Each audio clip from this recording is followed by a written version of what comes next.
এরকম একটা মিষ্টি বানাইতে চান? চান না এরকম মিষ্টি বানাইতে? চলেন আজকে আপনাদের শিখাই।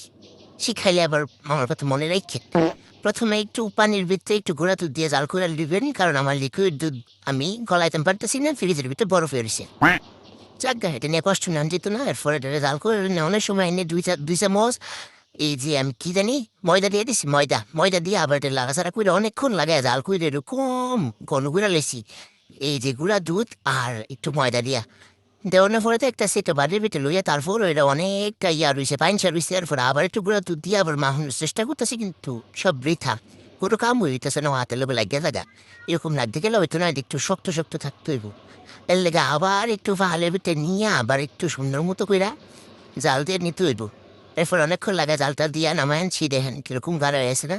এবার এটা দিয়া নামাইলি একটা বাড়ির ভিতরে সুন্দর করে সবজিটা ফুচ্ছা মুছা নামাই লইছি। নামায় লইয়া এবার হাতের ভিতরে একটুখানি ঘি লইয়া সুন্দর করে মাইজা ঘিটারে হাতের ভিতরে দিয়া দিয়ে এরকম ডলা দিয়া এরপরে একটু একটু করে লইয়া গুল গুল করে বানাই লিতেছি, কিন্তু এই দিও ঘি লাগিয়ে একবারে ফাইন সেভেন হইতেছে না।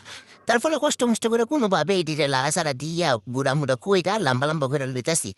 লইয়ার পরে গোড়া দুধের একটু সাইডে এমনিতে শক্ত দেবো। এরকম করে বানাই নেবেন সবজি। একটা একটা করে সবজি আমি বানাই লিছি। ওতে কি হাত লেগে তাকে আবার একটু একটু করে ঘি লুই। যাই হোক বানানো শেষ। এবার বুড়া দুধে টিব্বার বিটে এটাতে হালাইয়া এটাতে সুবাই মুবাই বুল গুসুল ফাড়াইয়া তুলে রেখেছি। এমনি করে সবজি তুলে নেবেন। সবজি পরপর করতেই থাকবেন। করতে করতে যখন দেখবেন সবজি বানানো হয়ে গেছে না, এই যে এটাকে মিষ্টি খাইতে আসলে মজা হচ্ছে, কিন্তু একটু খাইছে নষ্ট করার ইচ্ছা থাকলে তুই দেখতে যেমন সুন্দর, খাইতে কিন্তু এত মজার না।